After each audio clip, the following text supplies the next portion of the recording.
আজকের গল্পটি সম্পূর্ণ প্রাপ্তবয়স্কদের জন্য। আপনাদের অনেক ভালোবাসার ও পছন্দের চরিত্র সেই ভবানীতান্ত্রিককে আমরা আবার ফিরিয়ে এনেছি আপনাদের মাঝে। তবে আজ গল্প নয়, আজ একটা গোটা উপন্যাস। একটু বড় হবে, তবে আমরা নিশ্চিত লেখক সঞ্জয় পাল তাঁর লেখনীর জাদুতে আপনাদের মুগ্ধ করে রাখবে পুরো সময়টা। যে কোনো রকম তন্ত্রমন্ত্র, ভূত প্রেত ও অতিপ্রাকৃতিক বিষয়কেন্দ্রিক গল্পে আমরা নানাবিধ অবাস্তব ও অলৌকিক ঘটনার বিবরণ দেখতে পাই। না ইয়োর অক্টোপাস চ্যানেল, না লেখক, আমাদের কারোরই উদ্দেশ্য নয় এর প্রচার ও প্রসার। তাই শ্রোতা বন্ধুদের কাছে আমাদের একান্ত অনুরোধ, আপনারাও গল্পটিকে কেবলমাত্র গল্প শোনার আনন্দেই খোলা মনে গ্রহণ করুন। গল্পটির প্রথম পর্বটি আমাদের চ্যানেলে আপলোড করা আছে, তাই যাঁরা আগের পর্বটি না শুনে এই পর্বটি শুনছেন তাদের কাছে আমাদের অনুরোধ, গল্পের ঘটনা বিন্যাস বুঝতে অবশ্যই আগের পর্বটি শুনে তবে এই পর্বটি শুনবেন। শুরু হচ্ছে ভবানীতান্ত্রিক ও ষড়রিপুর ষড়যন্ত্র, আজ অন্তিম পর্ব।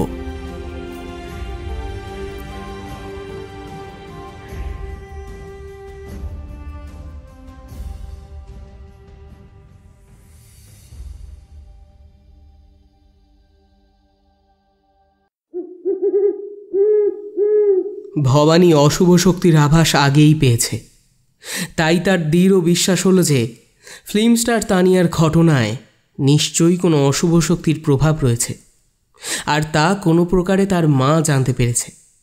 তাই সে দৌড়ে তার কাছে এসেছে। রাত অনেক হয়েছে। ভবানী ডমরুকে সঙ্গে নিয়ে শ্মশান অভিমুখে এগিয়ে গেল। অশুভ শক্তিটা ঠিক কী সেইটা আগে জানা দরকার। শ্মশানের একটু ভিতরে ঢুকে ভবানী একটা নির্জন স্থানে এসে বসে পড়ল। ডমরু সঙ্গে করে আনা মোমবাতিটা জ্বালিয়ে একটা উঁচু জায়গায় রেখে ভবানীর সামনে এসে বসল। মোমবাতির আলোয় শ্মশানভূমির সামনের অংশটা খুবই ভয়ঙ্কর লাগছে। শেয়াল কুকুরদের আনাগোনা শুরু হয়েছে। রাত চড়া পাখিরা ডানা ঝাপটে কর্কশ স্বরে ডেকে উঠছে। আজ শ্মশানে বোধহয় কোনো শবদাহ হয়নি। মোমবাতির অস্পষ্ট আলোতে পরিবেশটা বেশ ছমছমে হয়ে উঠেছে। ভবানী ডমরুকে বলল, সোনার কানের দুলজোড়া বের করে আমার সামনে রাখ। ডমরু বিনা বাক্য ব্যয়ে আদেশ পালন করল। ভবানী গভীর ধ্যানে মগ্ন হলো। এবার সময় গড়িয়ে চলেছে। ভবানী নিশ্চলভাবে ধ্যানমগ্ন হয়ে আছে। ওদিকে ডমরু মশার জ্বালায় ছটফট করছে। হঠাৎ সে দেখল ভবানীর শরীরে তীব্র আলোর দিব্য জ্যোতি ফুটে উঠেছে। সেই জ্যোতি ধীরে ধীরে ভবানীর শরীর থেকে বাইরে বেরিয়ে এসে একটা গোলক পিণ্ডে পরিণত হলো। তারপর প্রচণ্ড বেগে আকাশ মার্গে উঠে যেতে লাগলো। হতবাক ডমরু ভবানীকে ডেকে উঠল, কিন্তু তার গলা থেকে কোনো স্বর বেরোল না। সে ধাক্কা দিয়ে ভবানীর ধ্যান ভঙ্গ করতে গেল, কিন্তু তার হাত পা যেন অসাড় হয়ে গেছে। কোনো মতেই সে নড়তে পারছে না। ডমরু চুপচাপ জড়সড় হয়ে বসে সব কিছু দেখতে লাগলো।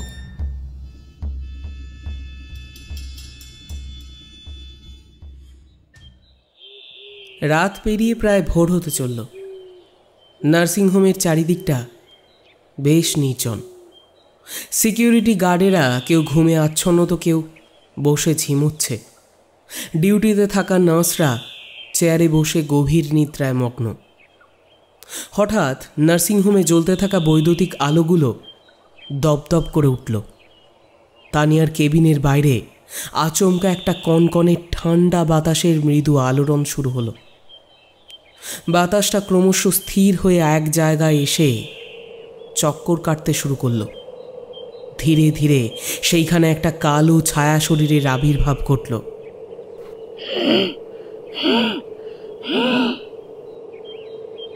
হিংস্র পশুর মতো গড় গড় শব্দে জান্তব গর্জন করতে করতে সেই ছায়া শরীরটা সহসা কাঁচের দরজা ভেদ করে তানিয়ার কেবিনের ভেতর প্রবেশ করল। তানিয়ার বোধহয় জ্ঞান ফিরেছে। সে চোখ মেলে তাকিয়েই ছায়া শরীরটাকে দেখে ভয়ে ছটফট করে উঠল। ক্রমশ ছায়া শরীরটা তানিয়ার বেডের দিকে এগিয়ে যেতে লাগল। তার একেবারে সামনে এসে সেটা হিস হিসে গলায় ডেকে উঠল, তানিয়া, তানিয়া, তানিয়া। তানিয়া চোখগুলো বড় বড় করে নির্বাক হয়ে তাকিয়ে রইল। ধীরে ধীরে ছায়া শরীরটা তানিয়ার দেহটাকে নিজের ছায়ায় আচ্ছন্ন করে নিল। তারপরই প্রচণ্ড শক্তিতে তানিয়ার দেহটাকে দুমড়ে মুচড়ে দিতে লাগলো। বেশ কিছুক্ষণ পর তানিয়ার শরীর থেকে কালো ছায়াটা সরে গিয়ে তার মাথার সামনে এসে থমকে গেল। সঙ্গে সঙ্গে তানিয়ার শরীর থেকে আর একটা ছায়া বেরিয়ে এলো। তারপর দুটো ছায়া শরীর হাত ধরাধরি করে কেবিনের কাঁচের দরজা ভেদ করে বাইরে বেরিয়ে এলো। আর ঠিক তখনই সেখানে এক দিব্য আলোক জ্যোতির আবির্ভাব ঘটল। ক্রমশ সেই দিব্য জ্যোতি থেকে একটা আলোক শরীর আবির্ভূত হলো। সেই আলোক শরীর দুটো ছায়া শরীরের পথ আগলে দাঁড়ালো। কিছু বোঝার আগেই তানিয়ার দেহ থেকে বেরোনো সেই ছায়া শরীরটাকে ওই আলোক শরীর নিমেষে জড়িয়ে ধরে সবেগে কেবিনের ভেতর প্রবেশ করল।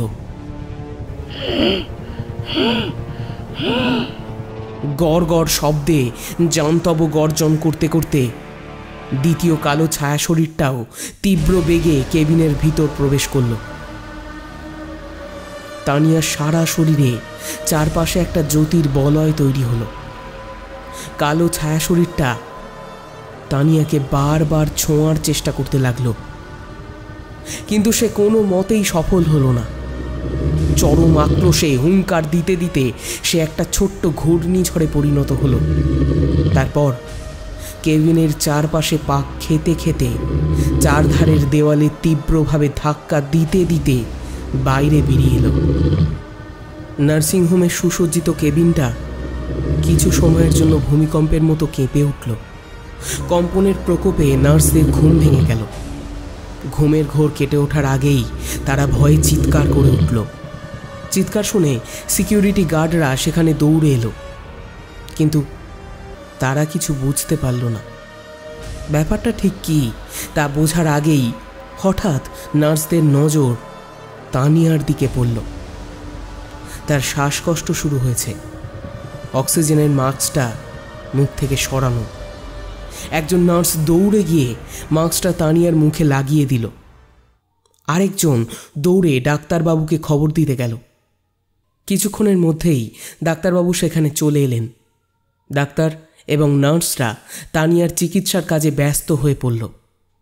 তাদের সবার অলক্ষ্যে সেই আলোক শরীরটা দিব্য জ্যোতিতে পরিণত হলো।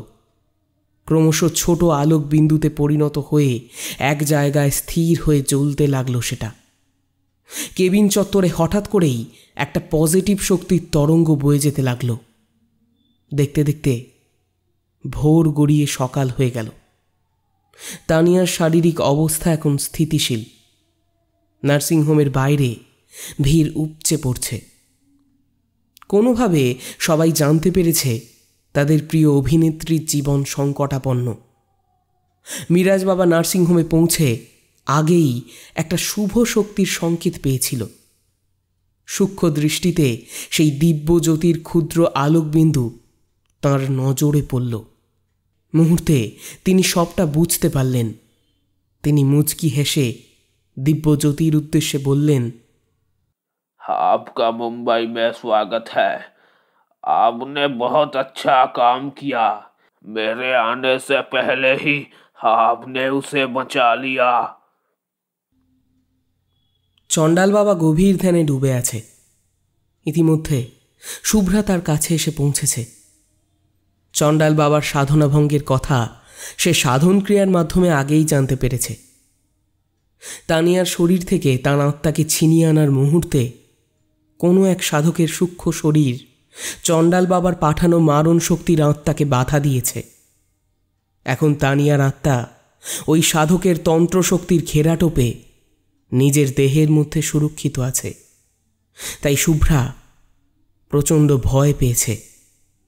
শুভ্রা মনে মনে বলল, এখন দেখতে হবে চণ্ডাল বাবা ওই সাধকের তন্ত্রশক্তির ঘেরাটোপ থেকে তানিয়ার আত্মাকে কিভাবে ছিনিয়ে নিয়ে আসে।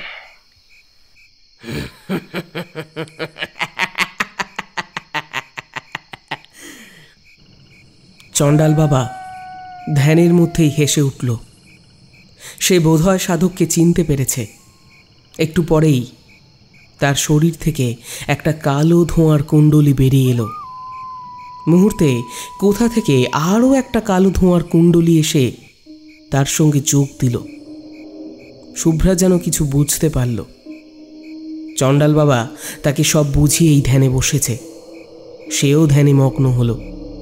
ক্রমশ তারও শরীর থেকে একটা কালো ধোঁয়ার কুণ্ডলী বেরিয়ে এলো। 3টে ধোঁয়ার কুণ্ডলী একসাথে মিলিত হয়ে চারিদিকে চক্কর দিতে লাগলো। তারপর ঝড়ের গতিতে আকাশ পথে উড়ে গেল।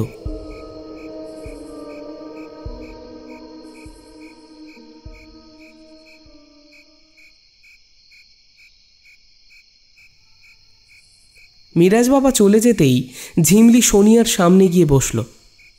সোনিয়া পাশ ফিরে ঝিমলির দিকে তাকিয়ে বলল, এই ফিল্ম ইন্ডাস্ট্রিটা হিংসা আর স্বার্থপরতায় ভরা। দিদির এমন অবস্থা, অথচ দেখ কেউ একটু দেখতেও এলো না। এরা অনেকেই দিদির কাছ থেকে অনেক সুবিধে নিয়েছে, কিন্তু এখন সবাই তার থেকে মুখ ফিরিয়ে নিয়েছে। ঝিমলি তার কাঁধে হাত রেখে বলল,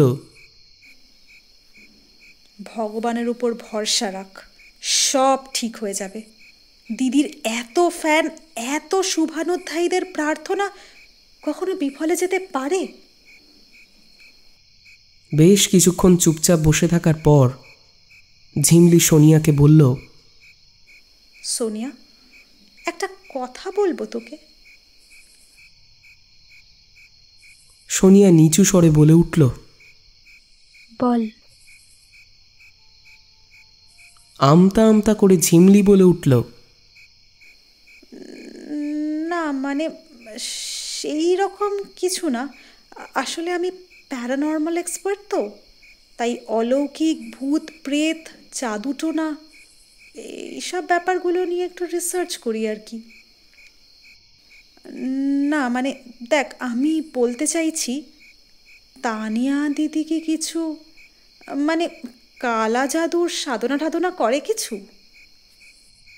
ঝিমলির মুখ থেকে কথাগুলো শুনেই সোনিয়া রেগে ফোঁস করে উঠল। তারপর ধমক দিয়ে বলল, খবরদার ঝিমলি, দিদির নামে এরকম কোনো উল্টোপাল্টা কথা বলবি না। ঝিমলির শরীরটা হঠাৎ শিহরিত হয়ে উঠল। সে বুঝতে পারল নার্সিংহোমের চারধারে প্রচুর নেগেটিভ শক্তির তরঙ্গ বইছে। সে বেশ অবাক হলো। তানিয়ার জন্য তার মনটা খুব খারাপ হয়ে গেল। হয়তো সে আর বাঁচবে না। হয়তো এই নেগেটিভ শক্তির তরঙ্গ তাকে নিয়ে যেতেই এসেছে। হঠাৎ আকাশটা ঘন কালো মেঘে ছেয়ে গেল। নার্সিংহোমের চারপাশে অন্ধকার নেমে এলো। সবার অলক্ষ্যে কালো ধোঁয়ার কুণ্ডলীটা সেইখানে এসে উপস্থিত হলো। তারপর 3টে আলাদা আলাদা ভাগে ভাগ হয়ে নার্সিংহোমের চারিদিকে চক্কর দিতে লাগলো। তানিয়ার কেবিনে থাকা সেই দিব্য জ্যোতিটা হঠাৎ করেই সচল হয়ে উঠল। জ্যোতিটা আস্তে আস্তে কেবিনের বাইরে বেরিয়ে এলো। সঙ্গে সঙ্গে 3টে কালো ধোঁয়ার কুণ্ডলী জ্যোতিটাকে ঘিরে ধরল। এক এক করে তাদের পাশ কাটিয়ে জ্যোতিটা এগিয়ে যেতে লাগলো। কিন্তু তৃতীয় কুণ্ডলীর কাছে এসেই সে আর পাশ কাটাতে পারল না। এবার সমস্ত কালো ধোঁয়ার কুণ্ডলীগুলো একসাথে মিলিত হয়ে ওই দিব্য জ্যোতিকে গ্রাস করে নিল। তারপর দিব্য জ্যোতিটাকে গোল করে ঘিরে চক্কর দিতে দিতে আকাশপথে ঝড়ের বেগে এগিয়ে গেল। ঘন কালো মেঘটা হঠাৎ সরে গেল। অন্ধকারের বুক চিরে সূর্যের আলো ফুটে চারিদিক ঝলমল করতে লাগল। তানিয়ার কেবিনের সামনেই নার্সদের আবার দৌড়োদৌড়ি শুরু হলো। তানিয়ার শারীরিক অবস্থা খুব ক্রিটিক্যাল হয়ে পড়েছে। ভয়ঙ্করভাবে হেসে উঠল চণ্ডাল বাবা। তারপর চিৎকার করে বলে উঠল,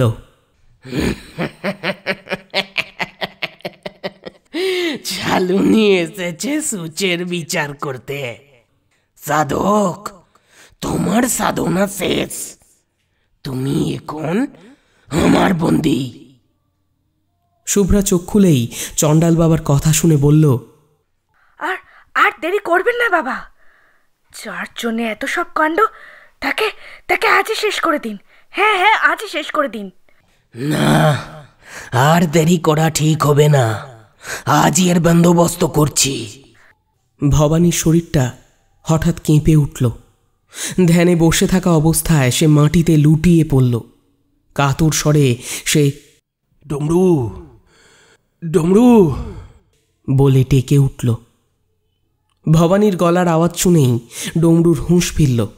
সে চারিদিকে তাকিয়ে অবাক হয়ে গেল। আরে, অনেক বেলা হয়ে গেছে তো, চারিদিকে রোদের বন্যা বয়ে যাচ্ছে।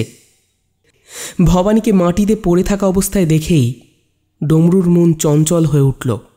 সে দ্রুত ভবানীর মাথাটা নিজের কোলে তুলে নিয়ে বলল, বাবা ঠাকুর, বাবা ঠাকুর, আমার কি হলো বাবা ঠাকুর, বাবা ঠাকুর?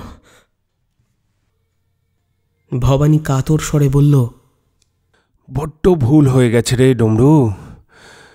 সব কিছু বুঝে শুনেই আমার সাধনা করা উচিত ছিল। গুরুদেব ঠিকই বলতেন, এখনো আমার শিক্ষে হলো না। আমাকে কোনো রকমে কুঁড়েতে একটু নিয়ে চল বাবা। ডমরু তাকে কাঁধে তুলে নিল। তারপর হন হন করে কুঁড়ের দিকে এগিয়ে যেতে লাগলো।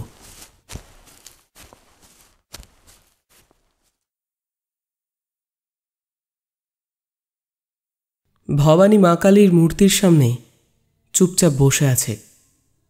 ডমরুর সেবা যত্নে সে একটু সুস্থ বোধ করছে। ডমরু 2 কাপ গরম চা নিয়ে এসে ভবানীকে 1 কাপ দিল। তারপর নিজের চায়ের কাপে সামান্য চুমুক দিয়ে ভবানীর কাছে এসে বসল। বাবা ঠাকুর, আপনার এরকম হঠাৎ দুর্বল হয়ে পড়ার কারণটা আমি ঠিক বুঝতে পারলাম না। তবে কাল রাতে আমি একটা অদ্ভুত জিনিস দেখেছি। ভবানী মুচকি হেসে বলল, আমি জানি তুই কি দেখেছিস। ডমরু একটু অবাক হয়ে বলল, তাহলে আপনিই বলুন, আমি কাল রাতে ঠিক কি দেখেছি? ওরে পাগল, আমার শরীর থেকে বেরোনো ওই আলোক জ্যোতি আমি নিজেই ছিলাম, তবে সূক্ষ্মভাবে। ভবানীর কথা শুনে ডমরু বিস্ফারিত চোখে বলল, তার মানে কাল রাতেই সূক্ষ্ম শরীরে আপনি মুম্বাই গিয়েছিলেন? হ্যাঁ, গিয়েছিলাম, তবে গিয়ে বোধহয় ভুলই করেছি। কেন? কেন আবার? ওখানে গিয়ে নিজের শক্তির ক্ষয় করেছি। এতক্ষণে বুঝলাম আপনার শরীর দুর্বল হওয়ার কারণটা। ভবানী হো হো করে হেসে উঠে বলল, দূর বোকা, তুই কিছুই জানিস না। তাদের কথার মাঝেই হঠাৎ একটা গাড়ির হর্নের আওয়াজ তাদের কানে এসে পৌঁছল। সঙ্গে সঙ্গে ভবানীর মুখটা রাগান্বিত হয়ে উঠল। ডমরু ভবানীর মুখের দিকে তাকিয়েই মৃদু স্বরে বলল, ওই বোধহয় তারা এলো। ভবানী ডমরুর হাতে অনুরাধা দেবীর কানের দুল জোড়া দিয়ে বলল, শোন ডমরু, এই দুল জোড়া তানিয়ার মা অনুরাধা দেবীকে দিবি। তিনি ছাড়া আর অন্য কেউ যেন কুঁড়ের ভিতরে প্রবেশ না করে। মনে রাখবি, এটা আমার আদেশ। ডমরু মাথা নাড়িয়ে বলে উঠল, ঠিক আছে বাবা ঠাকুর। ধীর পায়ে অনুরাধা দেবী কুঁড়ের ভিতর প্রবেশ করেই দেখলেন ভবানী মা কালীর সামনে প্রদীপ জ্বালতে ব্যস্ত। ভবানী তাকে হাতের ইশারা করে বসতে বলল। তারপর মা কালীর সামনে হাত জোর করে বলল, মা, রক্ষা করো মা, এই অধম সন্তানকে তুমি ক্ষমা করে দাও মা। তারপরই ভবানী অনুরাধা দেবীকে কর্কশ কণ্ঠে ধমক দিয়ে বলল, আপনার নিজের আসল পরিচয় দিন। কথাটা শোনা মাত্রই অনুরাধা দেবী হতবাক হয়ে বিস্ফারিত চোখে ভবানীর মুখের দিকে তাকিয়ে রইলেন। ভবানী আবার বলে উঠল, কি হলো? আমার কথার উত্তর দিচ্ছেন না কেন?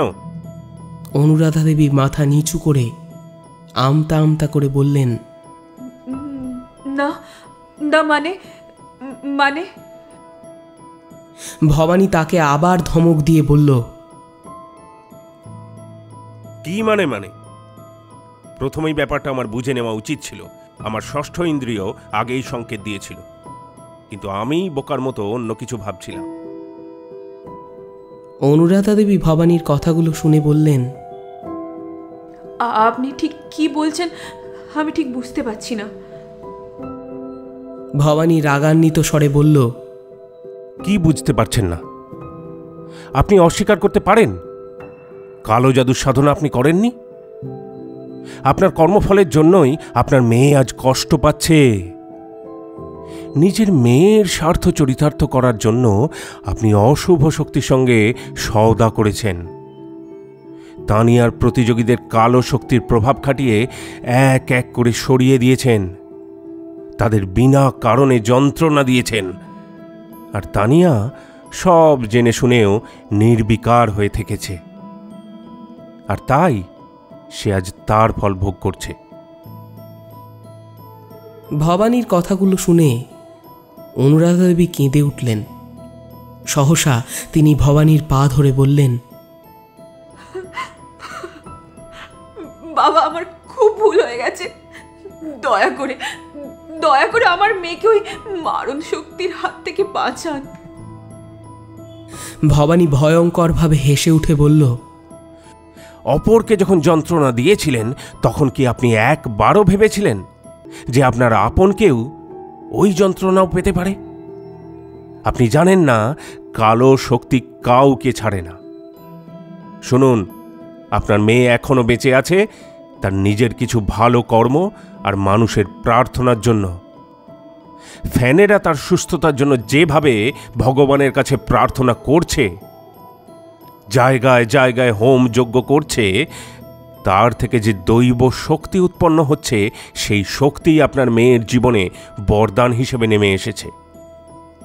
কিন্তু সেই শক্তি কতক্ষণ পর্যন্ত তাকে আটকে রাখবে তা ভগবানই জানেন, কারণ কালো শক্তির প্রভাব ওই দৈব শক্তির প্রভাবের থেকেও অনেক বেশি।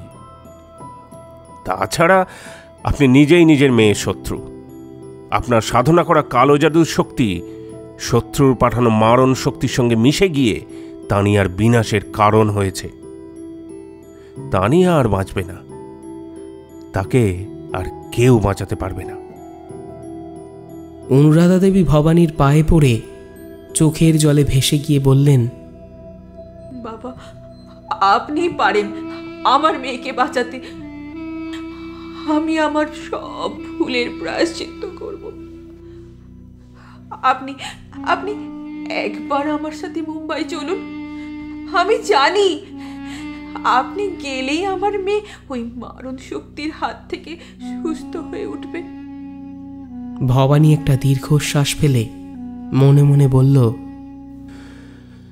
যেতে তো আমাকে হবেই, নিজের সূক্ষ্ম শরীরটাকে ফিরিয়ে আনার জন্যই যেতে হবে।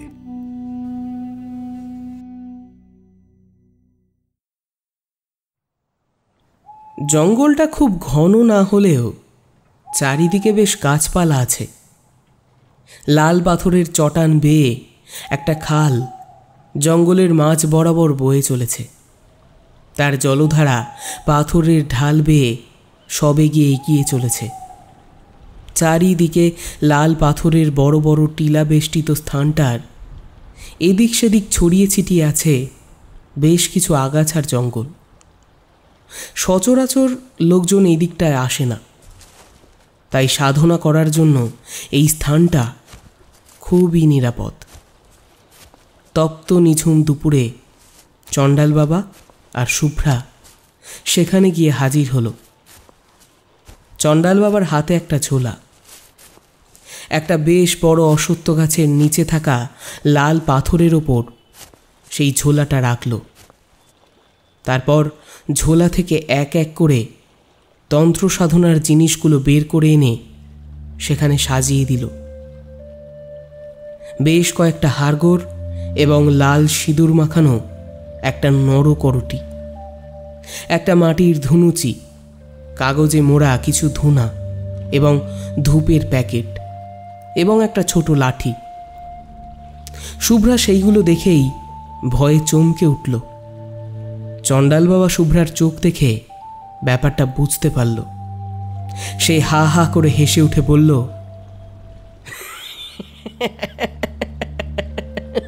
কিরে, এগুলো দেখেই ভয় পেয়ে গেলি? কাজ তো এখনো শুরুই হয়নি। ইয়াদ রাখবি, সাধনায় বসে ভয় পেলে কিন্তু চলবে না। তুই এখানে বসে আমার কথা মতো কাজ শুরু কর, আমি এক্ষুনি আসছি। এই বলে চণ্ডাল বাবা ছোট লাঠিটা হাতে নিয়ে খাল বরাবর এগিয়ে গেল। শুভ্রা গাছের ছায়ায় বসে তার ভ্যানিটি ব্যাগ থেকে একটা মাটির তৈরি কালো রঙের পুতুল বের করে আনল। পুতুলটার সারা শরীরে বেশ কয়েকটা জায়গায় পিন ফোটানো আছে। শুভ্রা পুতুলটাকে সামনে নাবিয়ে রাখল, তারপর বলল, রাঘব বাবু, ও রাঘব বাবু, তোমার খুব কষ্ট হচ্ছে তাই না? চিন্তা করো না, একদম চিন্তা করো না। আজই তোমাকে আমি সমস্ত যন্ত্রণা থেকে মুক্তি দেব। শুভ্রা নিজের বাম হাতের কনিষ্ঠাটি দাঁতে কেটে খুব অল্প পরিমাণ রক্ত বের করল। তারপর সেই রক্ত পুতুলের সারা শরীরে লাগিয়ে দিল। এবার এক মনে চোখ বন্ধ করে মারণ মন্ত্রের জপ শুরু করল। ওম নমঃ নরসিংহায় কপিশ জটায় অমোঘ বিচা সতত বৃত্তান্ত মোহ গুরুহুরুপায় ওম হিং ক্রিং খাং খিং ফট স্বাহা।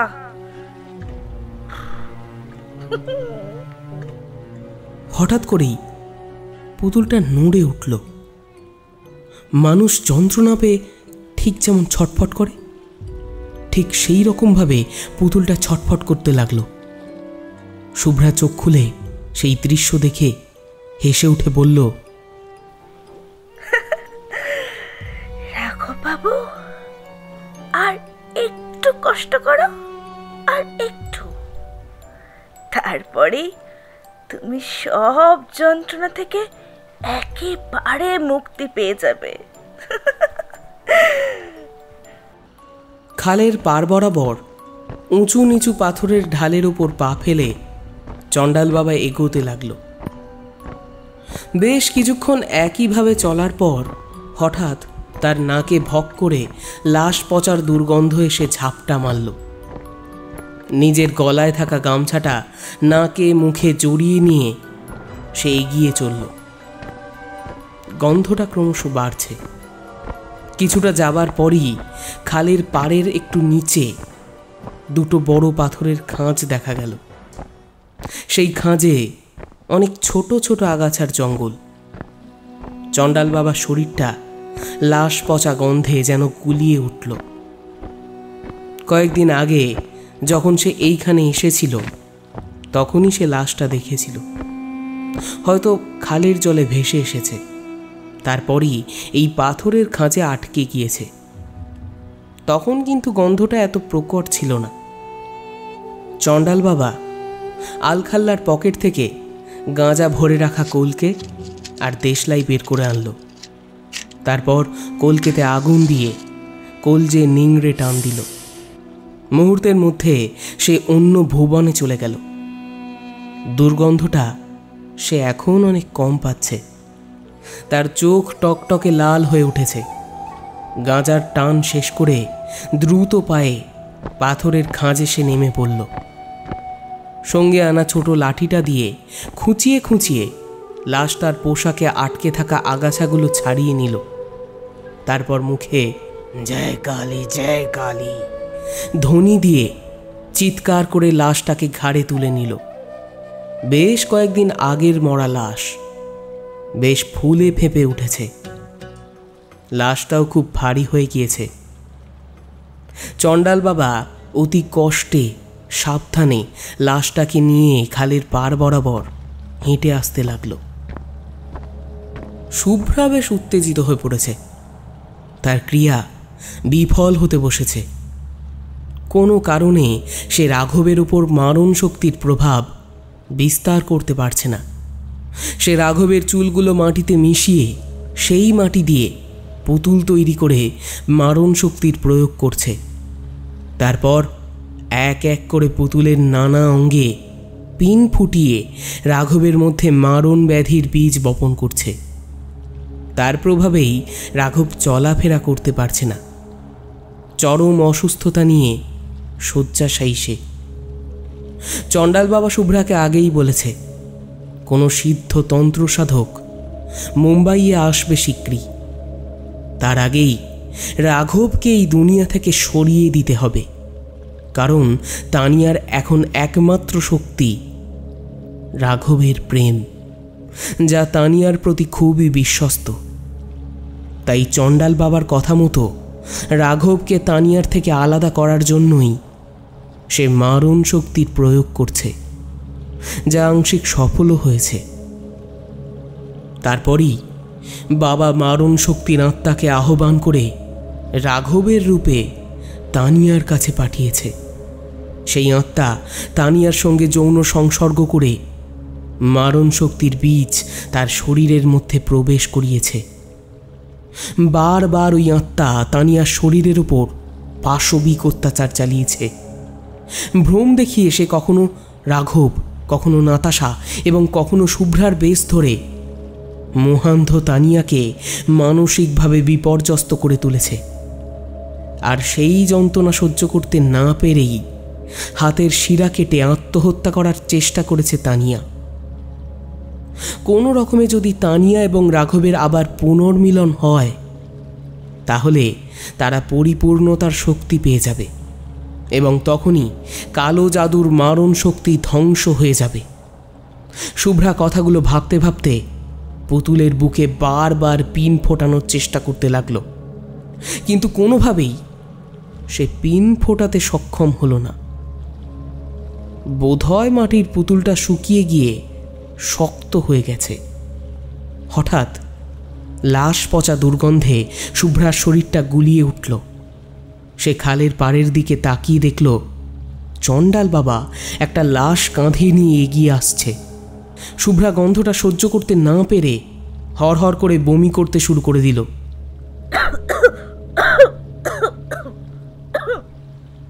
চণ্ডাল বাবা লাশটাকে একটু দূরে রেখে শুভ্রার সামনে এসে বলল, কি রে, তোর কাজ সম্পূর্ণ হলো? শুভ্রা সালোয়ারের ওড়না মুখে ঢাকা দিয়ে বলল, না বাবা, পারলাম না আমি। ঠিক আছে, কোনো ব্যাপার না, আমিই সব ব্যবস্থা করছি। তুই এখন এখান থেকে চলে যা। শ্মশানে গিয়ে আমার জন্য অপেক্ষা কর, আমি খুব তাড়াতাড়ি আসছি। মানুষের মৃত্যুর পর তার আত্মা সমস্ত বন্ধন থেকে মুক্ত হয়, কিন্তু কোনো ব্যক্তির অপঘাতে মৃত্যু হলে তার আত্মা সহজে বন্ধনমুক্ত হতে পারে না। দেহ সৎকার না হওয়া পর্যন্ত তার আত্মা দেহের চারপাশে ঘোরাঘুরি করতে থাকে। পুনরায় নিজের দেহ ফিরে পাওয়ার জন্য সে সচেষ্ট হয়। ঠিক সেই কারণেই চণ্ডাল বাবা ওই শবদেহকে নিয়ে এসেছে। শবদেহটিকে নানা টোপ দিয়ে সে ওই দেহের আত্মাকে বন্দি করবে। তারপর সেই আত্মার শক্তি মারণ বিদ্যার কাজে লাগাবে। ইতিমধ্যে সে যে আত্মাকে এর আগে কাজে লাগিয়েছিল সে দুর্বল হয়ে পড়েছে, তাই তাকে মুক্তি দিয়ে নতুন করে এই সব দেহের আত্মাকে মারণ শক্তির কাজে লাগাবে। চণ্ডাল বাবা বুঝতে পেরেছে খুব তাড়াতাড়ি একজন সিদ্ধ সাধক তার সঙ্গে টক্কর দিতে আসছে। তার আগেই যা করার করতে হবে। যদিও সেই সাধকের অর্ধেক শক্তি তার হাতের মুঠোয়, তবুও তার স্বস্তি নেই। আসলে তানিয়ার ব্যাপারটা যে এইভাবে মোড় নেবে তা ঠিক বুঝে উঠতে পারেনি চণ্ডাল বাবা। সে ভালো করেই জানে কালো অশুভ শক্তির পরাজয় শুভ শক্তির কাছে নিশ্চিত, কিন্তু তবুও সে উল্টো স্রোতে গা ভাসিয়েছে। তার কারণ তানিয়াকে বাঁচানোর শুভ শক্তির প্রভাব অনেক কম, তাই তার মৃত্যু নিশ্চিত হওয়ারই কথা। চণ্ডাল বাবা বুঝতে পেরেছে যে তন্ত্র সাধকের বিরুদ্ধে অচিরেই তার লড়াই শুরু হবে সে অসীম ক্ষমতাধর এবং সে মা কালীর একনিষ্ঠ ভক্ত। কারণ তার হাতে বন্দি সেই সাধকের সূক্ষ্ম শরীর মা কালীর জপ অনবরত করেই চলেছে। তাকে বন্দি করতে সে অসফলই হতো যদি না সে দুর্বল হয়ে পড়ত। সেই দিন যে কালো ধোঁয়ার কুণ্ডলীগুলো উঠেছিল তার মধ্যে শুভ্রা এবং সে নিজে ছাড়াও আরও একজন সূক্ষ্ম শরীরে ছিল। তাকে দেখেই ওই সাধকের সূক্ষ্ম শরীর দুর্বল হয়ে পড়েছিল। পরে চণ্ডাল বাবা ধ্যান মার্গে জেনেছে ওই সূক্ষ্ম শরীর একজন অজানা মহিলার ছিল। তার কালো সাধনার শক্তি তানিয়ার বিপক্ষে দাঁড়িয়েছে, আর তাকে দেখেই ওই সাধকের সূক্ষ্ম শরীর দুর্বল হয়ে পড়েছিল। কিন্তু ওই মহিলাটি ঠিক কে? চণ্ডাল বাবা মুচকি হেসে বলল,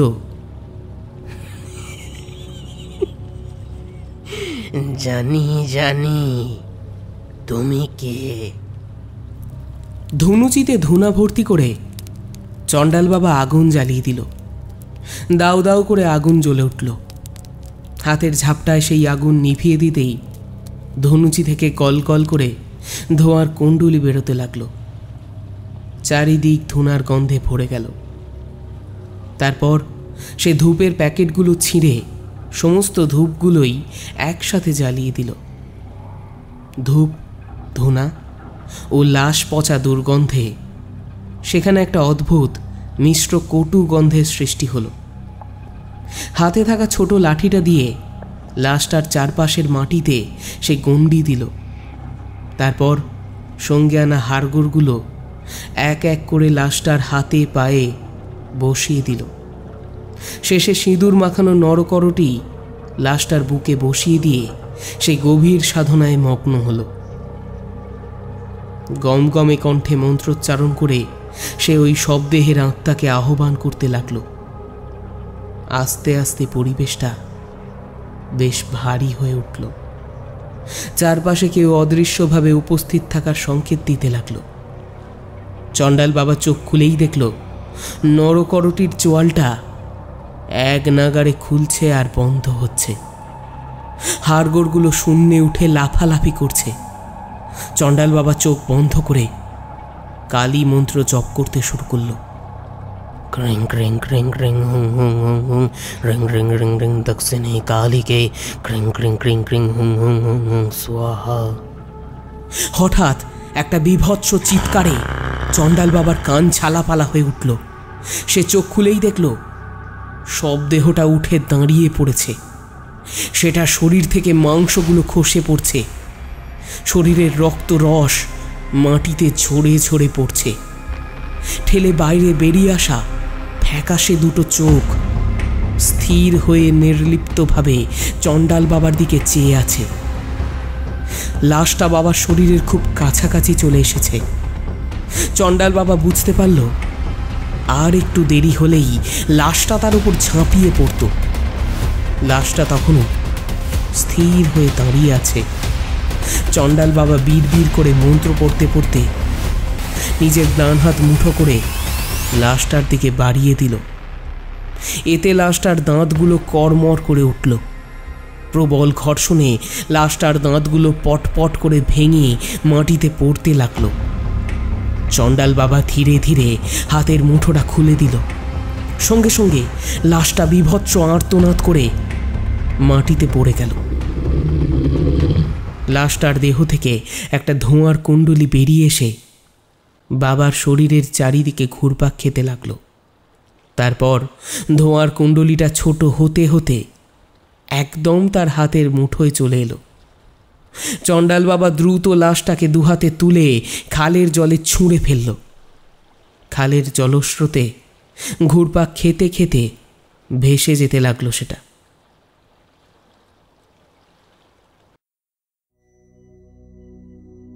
তানিয়ার শারীরিক অবস্থার চরম অবনতি ঘটেছে। সে কোমায় চলে গেছে। ডাক্তাররা বলে দিয়েছে তার এক প্রকার ব্রেন ডেথ হয়েই গেছে। শুধু তার হৃৎপিণ্ডের ধুকপুকানিটুকুই অবশিষ্ট আছে। ঝিমলি সোনিয়ার পাশে সবসময় আছে। শুধু কেঁদেই চলেছে মেয়েটা। ঝিমলি তাকে সান্ত্বনা দেওয়ার মতো কোনো ভাষাই খুঁজে পাচ্ছে না। সে নিজে প্যারানর্মাল এক্সপার্ট হয়েও ঠিকঠাকভাবে এইসব জিনিসগুলো বিশ্বাস করে না। হয়তো এইসব কোনো কিছুরই অস্তিত্ব নেই, কিন্তু তা কি করে সম্ভব? হঠাৎ সোনিয়ার মোবাইলে একটা ফোন এলো। অনেকক্ষণ রিং হওয়ার পর সোনিয়া ফোনটা তুলে মা বলে চিৎকার করে কেঁদে উঠল। বেশ কিছুক্ষণ কথা বলার পর মোবাইলটা পাশে রেখে সোনিয়া চোখের জল মুছে বলল, আমার দিদির কিচ্ছু হবে না, জানিস ঝিমলি, দিদিকে বাঁচাতে ভবানী তান্ত্রিক আসছে।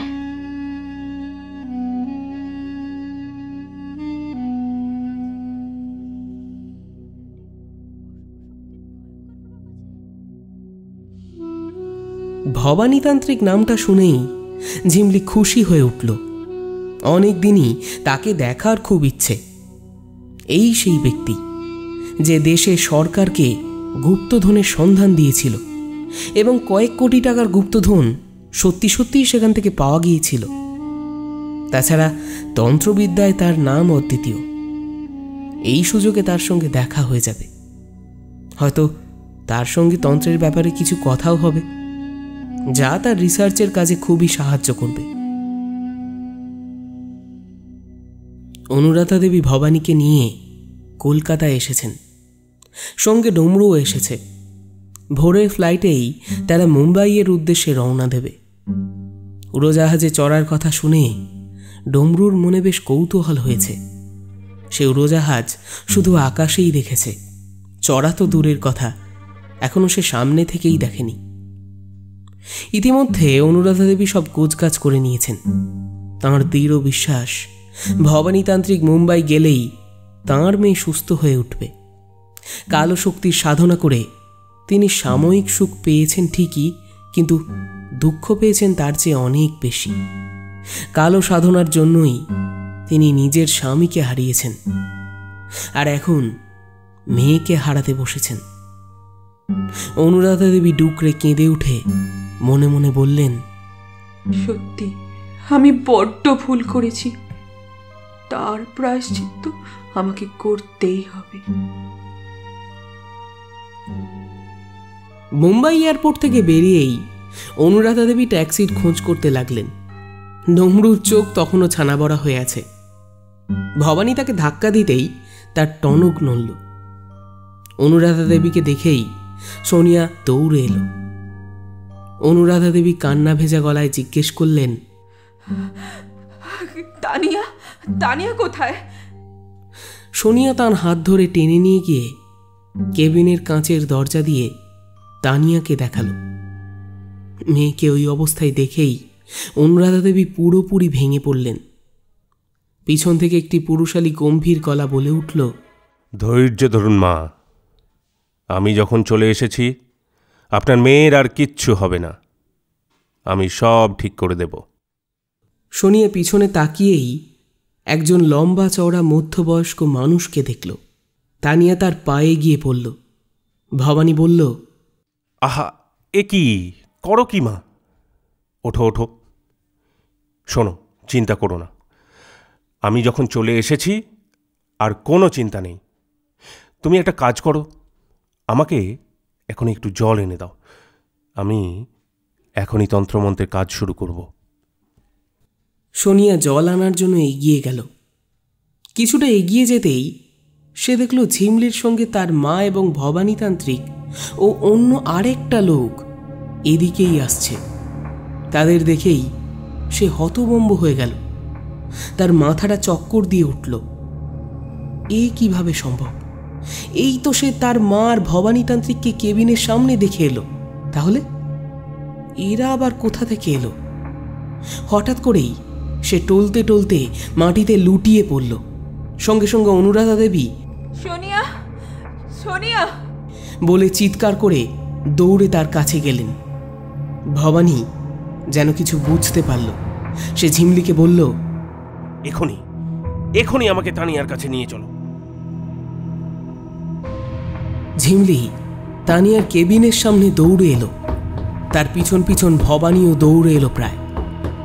তারপর কাঁচের দরজাটার দিকে হাত দেখিয়ে বলল, এই কেবিনে তানিয়া দিদি আছে।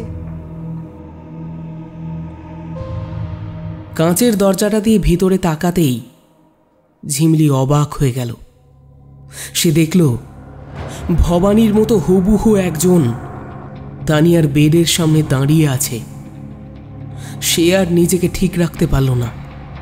হঠাৎ তার মাথাটা টলে উঠল। সে আস্তে আস্তে মাথায় হাত দিয়ে মাটিতে বসে পড়ল। ভিতরে থাকা ভবানী ঘাড় বেঁকিয়ে বাইরের ভবানীকে আর চোখে দেখে হাসতে লাগল। তারপরই হাওয়ায় মিলিয়ে গেল।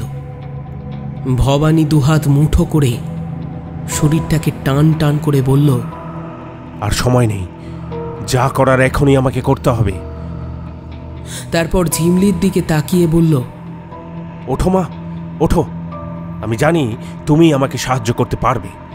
আমাকে জলদি সেই মুসলিম সাধকের কাছে নিয়ে চলো তো। ভীত সন্ত্রস্ত চোখে ভবানীকে একদৃষ্টে দেখতে লাগলো ঝিমলি।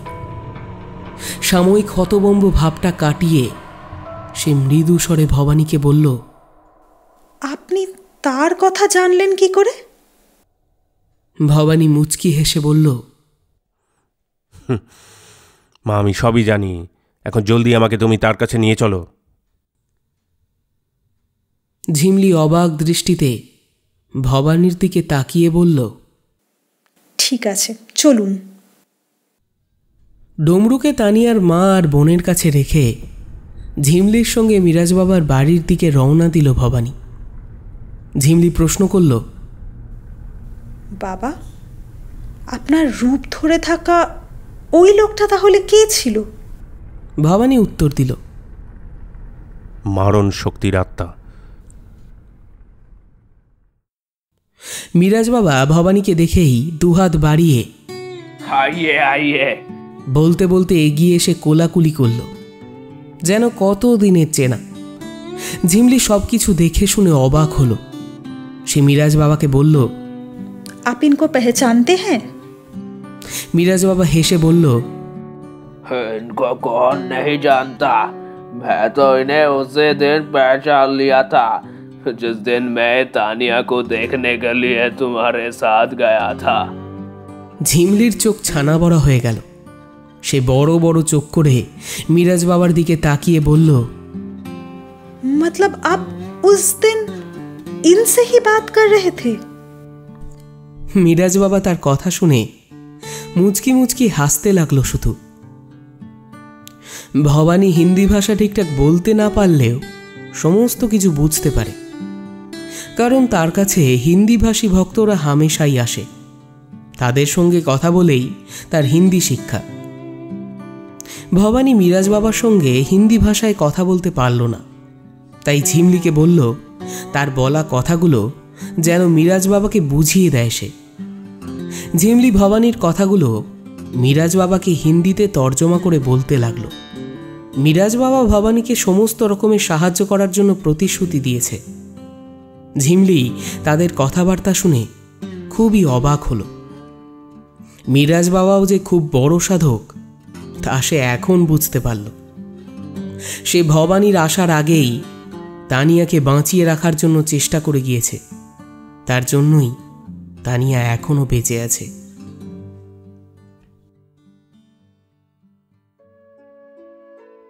মিরাজ বাবার বাড়ি থেকে ভবানী ও ঝিমলি নার্সিংহোমে ফিরছিল। ইতিমধ্যে ঝিমলিকে খুব আপন করে নিয়েছে ভবানী।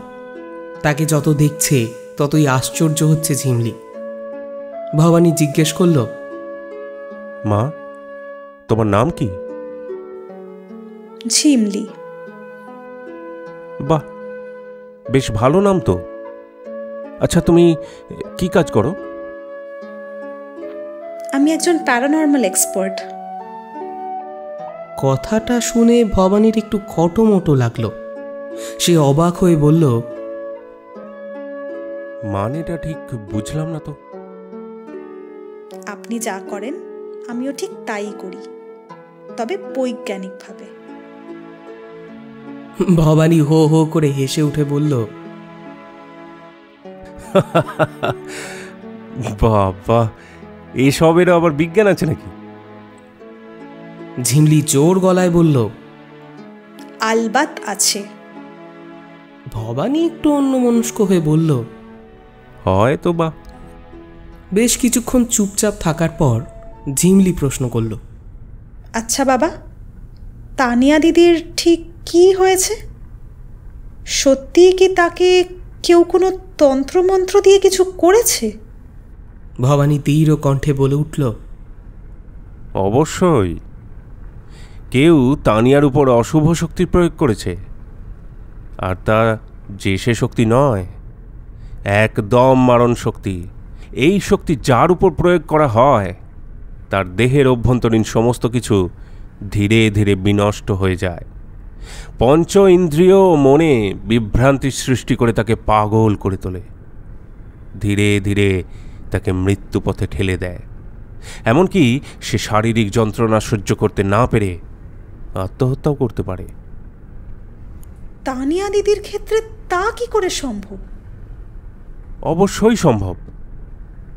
কোনো প্রকারে তানিয়ার শরীরে প্রথমেই তার গুপ্তশত্রু মারণ শক্তির বীজ বপন করেছে। তারপর কালো শক্তির সাধনা করে ভয়ঙ্কর কোনো আত্মাকে ওই মারণ শক্তি পরিচালনার জন্য আহ্বান করেছে। সেই আত্মাই তানিয়াকে বিভ্রমে ফেলে তার শরীরকে পৈশাচিকভাবে যন্ত্রণা দিয়েছে, যা তানিয়া সহ্য করতে পারেনি। তাই সে আত্মহত্যার চেষ্টা করেছে। যদি তাই হয় তাহলে আপনি ওই আত্মাকে সরিয়ে তানিয়া দিদিকে বাঁচিয়ে দিচ্ছেন না কেন? বড্ড দেরি হয়ে গেছে। ওই আত্মা তানিয়ার শরীরের সমস্ত শক্তি শুষে নিয়েছে। তবুও আমি দেখছি, তানিয়াকে বাঁচানোর আপ্রাণ চেষ্টা আমি করব। এটা পরিপূর্ণতার শক্তি পাওয়ার লড়াই। তানিয়া এবং ওই রাঘবের কোনো গুপ্ত শত্রু তাদের দুজনের ওপরে মারণ শক্তি প্রয়োগ করেছে। ভবানী খুব উত্তেজিত হয়ে বলল, ঝিমলি, হাতে বেশি সময় নেই। ওই শক্তি কিছু করার আগেই যদি তানিয়াকে বাঁচাতে হয় তাহলে তোমাকে আমায় সাহায্য করতে হবে।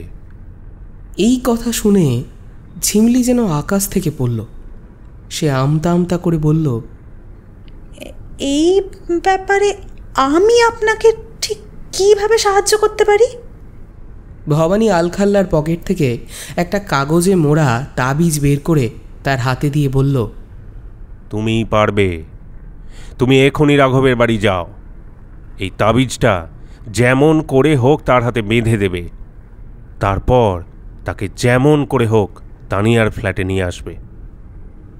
ঝিমলি ঠিক কী করবে বুঝতে পারছিল না। ভবানী তাকে বলল, মনে সংশয় করছো কেন? কোনো প্রাণ বাঁচানো আগে না মনের সংশয় আগে? ঝিমলি গভীর নিঃশ্বাস নিয়ে বলল, অবশ্যই প্রাণ বাঁচানো আগে। তারপর ভবানীর হাত থেকে তাবিজটা নিল। সঙ্গে সঙ্গে তার শরীর উজ্জীবিত হয়ে উঠল। কিন্তু তার ষষ্ঠ ইন্দ্রিয় তাকে একটা অশুভ শক্তির ইঙ্গিত দিল। কারা যেন তার আশেপাশে আছে, কিন্তু তাকে ছুঁতে পারছে না। কথা বলতে বলতে তারা কখন যে নার্সিংহোমের কাছে পৌঁছে গিয়েছে তা তারা বুঝে উঠতে পারল না। নার্সিংহোমের বাইরে মানুষের ভিড় আছে ঠিকই, কিন্তু আগের থেকে অনেক কম। সবাই ধরেই নিয়েছে তানিয়া আর বাঁচবে না। তাই তার ফ্যানেরা তানিয়ার ওপর থেকে উৎসাহ হারিয়ে ফেলেছে। গুটি কতক লোক এখনও নার্সিংহোম চত্বরে ভিড় জমিয়েছে। ভবানী ঝিমলিকে বলল, এইখানে যখন চলেই এসেছি তখন তুমি এক কাজ করো, ডমরুকে সঙ্গে নিয়ে যাও। সে আমার সব সময় সঙ্গী, খুব সাহসী এবং আজ্ঞাবাহক। কিন্তু তাকে দরকার কেন? আমি তো একাই যেতে পারবো। ভবানী মুচকি হেসে বলল, আসলে গ্রামের ছেলে তো, এইসব শহর টহর কোনো দিন ঘুরে দেখেনি। তোমার সঙ্গে গেলে তার একটু ঘোরাফেরাও হবে।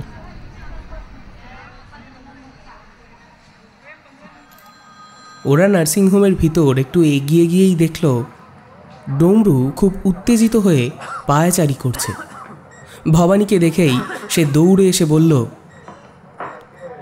বাড়াবর, আমাকে না জানিয়ে আপনি কোথায় গিয়েছিলেন? কেন রে, কি হয়েছে? এখানে পরিস্থিতি খুব খারাপ। ডাক্তার বলে দিয়েছে তানিয়া ম্যাডাম আর বাঁচবে না, সে আর কয়েক ঘন্টার অতিথি। সেই কথা শুনে অনুরাধা দেবী আর ওনার ছোট মেয়ে এক নাগাড়ে কেঁদেই চলেছে। তাদের সামলানো মুশকিল হয়ে পড়েছে। ঠিক আছে, আমি ব্যাপারটা দেখছি। তুই এখন এই দিদিমণির সঙ্গে যা, ও যেখানে তোকে নিয়ে যাবে সেখানেই যাবি, কথার অবাধ্য হবি না। আর শোন, এখন থেকে এই দিদিমণির সম্পূর্ণ দায়িত্ব তোর ওপর। দেখবি কোনো বিপদে না পড়ে। ভবানীর কথাগুলো শুনে ঝিমলি অবাক হলো। সে মনে মনে ভাবল তার আবার কি বিপদ হবে, কিন্তু মুখে কিছু বলতে পারল না। মা, তোমরা এবার বেরিয়ে পড়ো। ঠিক আছে বলে ঝিমলি ডমরুকে নিয়ে বেরিয়ে গেল। ওরা বেরিয়ে যেতেই ভবানী গভীর নিঃশ্বাস নিল। তারপর মনে মনে বলল, যাক, ডমরুকে পাঠিয়ে ঝিমলির সুরক্ষার ব্যবস্থাটা করা গিয়েছে। না হলে মাথায় আরও একটা চাপ নিতে হতো। ঝিমলিকে দেওয়া 10 মহাবিদ্যার তাবিজটা সহজে ওই কালো শক্তি রাঘবকে পড়াতে দেবে না। যে কোনোভাবেই হোক ঝিমলির উপরে আক্রমণ করবেই। ভবানীকে দেখেই অনুরাধা দেবী এবং সোনিয়া কাঁদতে কাঁদতে এগিয়ে এলো। অনুরাধা দেবী কাতর স্বরে বললেন, বাবা, কিছু একটা করুন। ডাক্তাররা বলছে আমার মেয়ের আয়ু নাকি আর কয়েক ঘন্টা মাত্র। এই পৃথিবীতে যতক্ষণ তার কর্মের ভোগ থাকবে তা তাকে পূরণ করেই যেতে হবে। কেউ বলতে পারে না কে কতক্ষণ বাঁচবে আর কে মরবে। আমার একদিনের সময় চাই। যেখানে তানিয়া এই কাণ্ড ঘটিয়েছে সেইখানে একবার আমাকে নিয়ে চলুন, আর এখান থেকে আপনার মেয়েকে তাড়াতাড়ি সেইখানে নিয়ে যাওয়ার ব্যবস্থা করুন। অনুরাধা দেবী বললেন, আমি তাই করছি বাবা।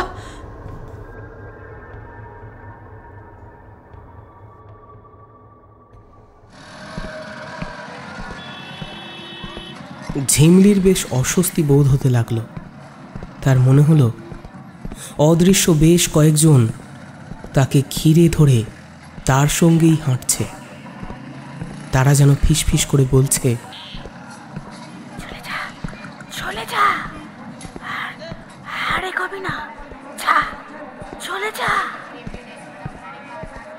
ডমরু মুম্বাই শহর দেখে বেশ পুলকিত হয়ে উঠল। হঠাৎই সে দেখল একটা ছোট প্রাইভেট কার ঝিমলির দিকে বেশ দ্রুত গতিতে এগিয়ে আসছে। ঝিমলি বোধহয় গাড়িটা দেখেই হকচকিয়ে গিয়েছে। গাড়িটা কাছাকাছি আসতেই ডমরু দিদিমণি বলে চিৎকার করে দৌড়ে গিয়ে তাকে টেনে সরিয়ে দিল। মুহূর্তে গাড়িটা ওদের শরীর ঘেঁষে বেরিয়ে গেল। ঝিমলির বুক হাঁপড়ের মতন ওঠানামা করতে লাগলো। সে এক চুলের জন্য বোধহয় বেঁচে গিয়েছে। চারপাশে বেশ ভিড় জমে গেল। সবাই ঝিমলিকে বলতে লাগলো, अरे मैडम, थोड़ा देख के तो चलिए, अभी आपके साथ बहुत बड़ा हादसा होने वाला था। ডমরু বোধহয় কিছু বুঝতে পারল। সে একটু ধাতস্থ হয়ে বলল, দিদিমণি, বাবা ঠাকুর কি আপনাকে কিছু দিয়েছেন? ঝিমলি কোনো মতে মাথা নাড়িয়ে হ্যাঁ বলল। উনি যা দিয়েছেন সেটা আমাকে দিন। ডমরুর কথা শুনে ঝিমলির ভ্যানিটি ব্যাগ থেকে কাগজে মোড়া তাবিজটা বের করিয়ে তার হাতে দিল। সঙ্গে সঙ্গে তার অস্বস্তি বোধটা কমে গেল। আশপাশ থেকে অদৃশ্যভাবে যারা ছিল তারা সরে গেল। ডমরু তাবিজটা হাতে নিয়ে হুঙ্কার দিয়ে বলে উঠল, জয় তারা, জয় তারা, জয় মা তারা। তার হুঙ্কারে আশপাশের লোকগুলো ফিরে তাকালো। একটু পরেই তারা বাস থেকে নেমে খুব বড় একটা বাংলোর সামনে এসে দাঁড়ালো। একটা বড় গেটের সামনে বেশ কয়েকজন সিকিউরিটি গার্ড দাঁড়িয়ে আছে। তাদের দিকে এগিয়ে গিয়ে ঝিমলি বলল, एक्सक्यूज मी, ये प्रदीप वर्मा का घर है ना? সিকিউরিটি গার্ডের একজন এগিয়ে এসে বলল, जी हाँ, बताइए आपको किससे मिलना है? एक्चुअली उनके बेटे के बारे में मुझे कुछ पूछताछ करने के लिए उनसे मिलना है। आपने अपॉइंटमेंट लिया था? जी वो तो नहीं लिया। ओके, अच्छा तो फिर ठहरिए, साहब से बात करके देखता हूँ। এই বলে সে ভিতরে চলে গেল। ডমরু একপাশে চুপচাপ দাঁড়িয়েছিল। হঠাৎ কোথা থেকে একটা কালো তাগড়াই ষাঁড় তার দিকে দৌড়ে এলো। ব্যাপারটা বোঝার আগেই ডমরুকে শিঙে করে তুলে মাটিতে আছাড় মারল। তারপর শিঙে করে এক নাগাড়ে গুঁতোতে লাগলো। বাঁচাও, কেউ বাঁচাও, আমাকে কেউ বাঁচাও! ডমরু চিৎকার করে উঠল। ঝিমলি সেই মুহূর্তে ঠিক কী করবে তা বুঝে উঠতে পারল না। সিকিউরিটি গার্ডরা লাঠি উঁচিয়ে ষাঁড়টাকে মারতে উদ্যত হলো। তাদেরকেও ষাঁড়টা তেড়ে গেল। তারা ভয়ে লাঠি ফেলে দৌড় লাগালো। ষাঁড়টা ঘুরে আবার ডমরুর কাছে ফিরে এলো। আর তখনই একটা বড় কালো কুকুর ঘেউ ঘেউ করে চিৎকার করতে করতে ষাঁড়টার পিছনের একটা পায়ে কামড় দিল। তারপর দৌড় লাগালো। ষাঁড়টা এবার ডমরুকে ছেড়ে কুকুরটার পিছনে দৌড়তে লাগলো। বেচারি ডমরুর সারা শরীর রক্তাক্ত হয়ে উঠেছে। গায়ের পোশাক ছিঁড়ে গিয়েছে। তার আর ওঠার ক্ষমতা নেই। সিকিউরিটি গার্ডরা তাকে তুলে বসিয়ে চোখে মুখে জল দিতে লাগলো। একটু পরেই সেই সিকিউরিটি গার্ড এসে ঝিমলিকে বলল, मैडम जी, आप अंदर आइए। ঝিমলি ডমরুর দিকে তাকাতেই ডমরু পকেট থেকে কাগজে মোড়া তাবিজটা বের করে তার হাতে দিয়ে বলল, দিদিমণি, আপনি যান, আমি এখন সুস্থ আছি। তাবিজটা হাতে নেওয়া মাত্রই সেই অস্বস্তি বোধটা আবার ফিরে এলো ঝিমলির। ওদিকে ভবানী ততক্ষণে তানিয়ার ফ্ল্যাটে প্রবেশ করেছে। অশুভ শক্তির প্রভাব সে বেশ অনুভব করছে। তার সঙ্গে অনুরাধা দেবীও এসেছেন। সোনিয়া এখনও নার্সিংহোমেই আছে। সেখান থেকে তানিয়াকে ফ্ল্যাটে আনার বন্দোবস্ত করছে। অনুরাধা দেবীও তানিয়ার ফ্ল্যাটে একটা অশুভ শক্তির সংকেত পাচ্ছেন। তানিয়ার বেডরুমে প্রবেশ করেই ভবানীর মনে হলো একটা ছায়া শরীর হঠাৎ সরে গেল। সে ফ্ল্যাটের এদিক সেদিক ঘুরতে লাগলো। হঠাৎ তার শরীরে একটা বিদ্যুৎ তরঙ্গ এসে লাগলো। সহসা সে কয়েক হাত দূরে ছিটকে পড়ল। এমন সময় বাইরে অ্যাম্বুলেন্সের সাইরেনের শব্দ শোনা গেল। ভবানী এবং অনুরাধা দেবী দৌড়ে বাইরে বেরিয়ে এলো। তানিয়াকে নিয়ে চলে এসেছে সোনিয়া। সবাই মিলে তানিয়াকে ধরাধরি করে নিয়ে এসে তার বেডরুমের বিছানায় শুইয়ে দিল। তানিয়ার কোনো হুঁশ নেই, শুধু তার বুকটা মৃদু ওঠানামা করছে। প্রায় সন্ধে হয়ে গেল। সোনিয়া বাইরে থেকে কিছু খাবার আনার জন্য তানিয়ার গাড়ির চাবিটা খুঁজতে লাগলো। অনুরাধা দেবী তানিয়ার মাথার সামনে বসে আছেন। সোনিয়া গাড়ি নিয়ে তাদের খাবার আনতে বাইরে বেরিয়েছে। ভবানী বিদ্যুৎ তরঙ্গের হদিশ পাওয়ার জন্য ফ্ল্যাটের চারিদিকে অনুসন্ধান করতে লাগলো। হঠাৎ আলমারিটায় হাত লাগাতেই সে আবার বিদ্যুৎ পৃষ্ঠ হলো। এক ঝটকায় আলমারির পাল্লা দুটো খুলে ফেলল সে। সমস্ত জামা কাপড় সে এক এক করে বাইরে ফেলতে লাগলো। হঠাৎ একটা কালো রঙের জরির কাজের খুব দামি শাড়ি ভবানীর হাতে লাগলো। আবার তার শরীরে একটা ঝটকা লাগলো। শাড়িটাকে ছুঁড়ে বাইরে ফেলে ভবানী মনে মনে বলল, আচ্ছা, এই শাড়ি তাহলে মারণ শক্তির বীজ। হঠাৎ করে ভবানীর নজর আলমারির একটা কোণে পড়ল। সেখানে সে একটা হীরের আংটি দেখতে পেল। ভবানী বুঝতে পারল এই সেই অশুভ শক্তি যা তানিয়া ও রাঘবের পরিপূর্ণতার শক্তিকে গ্রাস করেছে।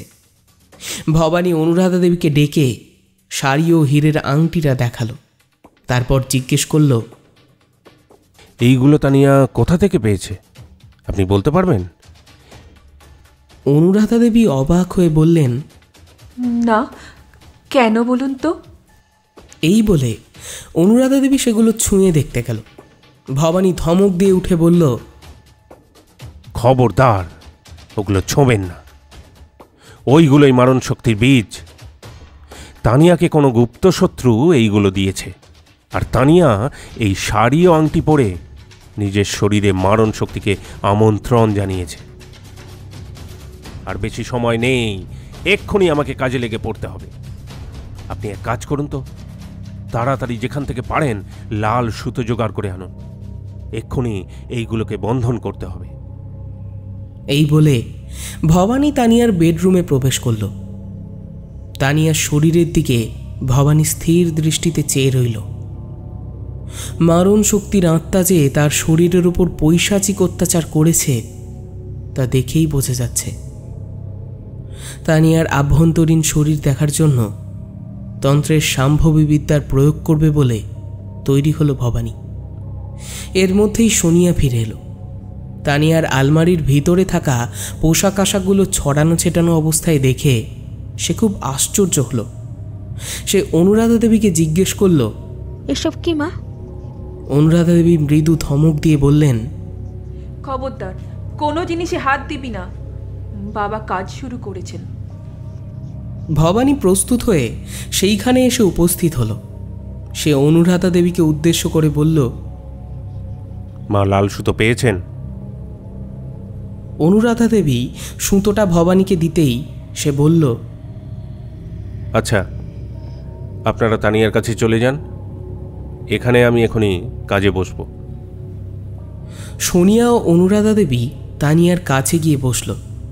সোনিয়া হঠাৎ রাগে ফোঁস করে উঠে অনুরাধা দেবীকে বলল, দিদির এই অবস্থা তোমার জন্যই হয়েছে। তোমার কালো জাদুর সাধনার জন্যই দিদি আজ মরতে বসেছে। তুমি এর জন্য পুরোপুরি দায়ী। অনুরাধা দেবী সোনিয়ার কথা শুনে ফুঁপিয়ে কাঁদতে লাগলেন আর মনে মনে বললেন, সমস্ত ভুলের আমি প্রায়শ্চিত্ত করব।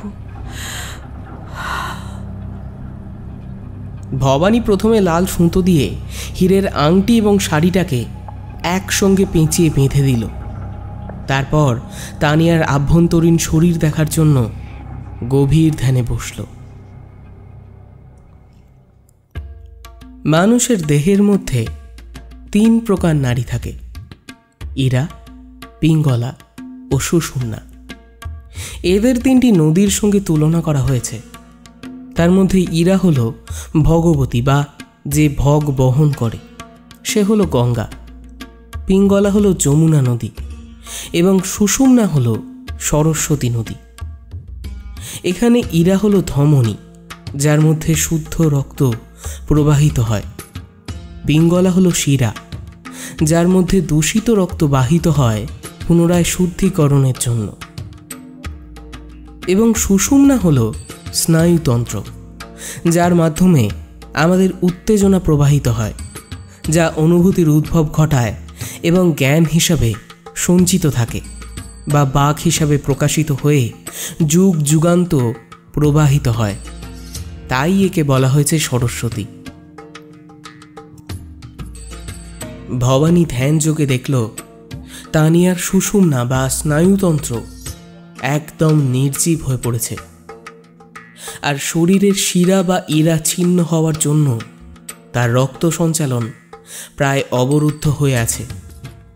যদিও চিকিৎসকেরা এই ব্যাপারটা সামলে নিয়েছে, এখন কোনোভাবে তানিয়ার সুষুম্না বা স্নায়ুতন্ত্রকে উজ্জীবিত করতে পারলেই সে বেঁচে ফিরে আসবে, আর তা সম্ভব হবে একমাত্র পরিপূর্ণতার শক্তির সাহায্যে।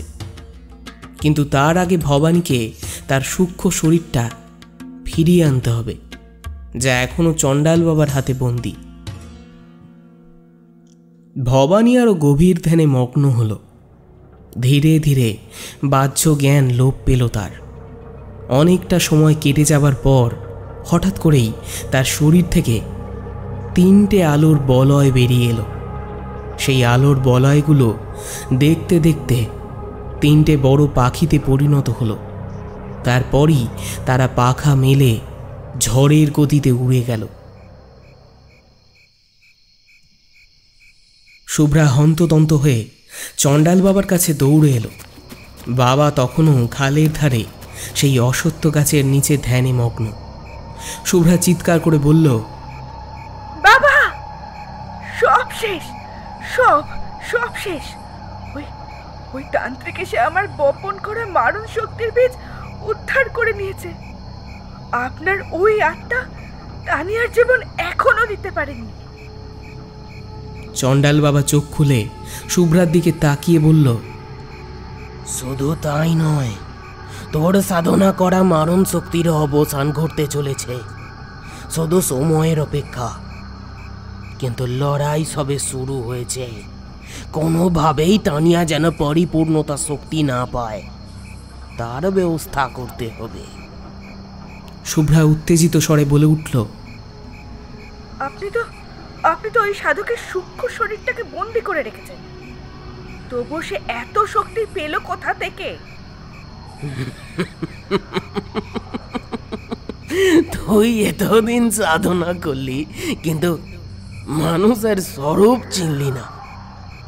শোন, মানুষের শরীর, জীবাত্মা, পরমাত্মা, বোধাত্মা, প্রেতাত্মা এবং আত্মা রামেশ্বর, এই পঞ্চ আত্মা দিয়ে তৈরি।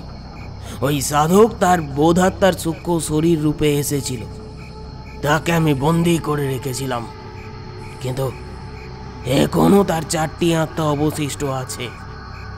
সেসব আমি জানি না। যা করার এক্ষুনি করুন, নইলে আর রক্ষে থাকবে না। আমাদের সমস্ত সাধনা বিফল হয়ে যাবে।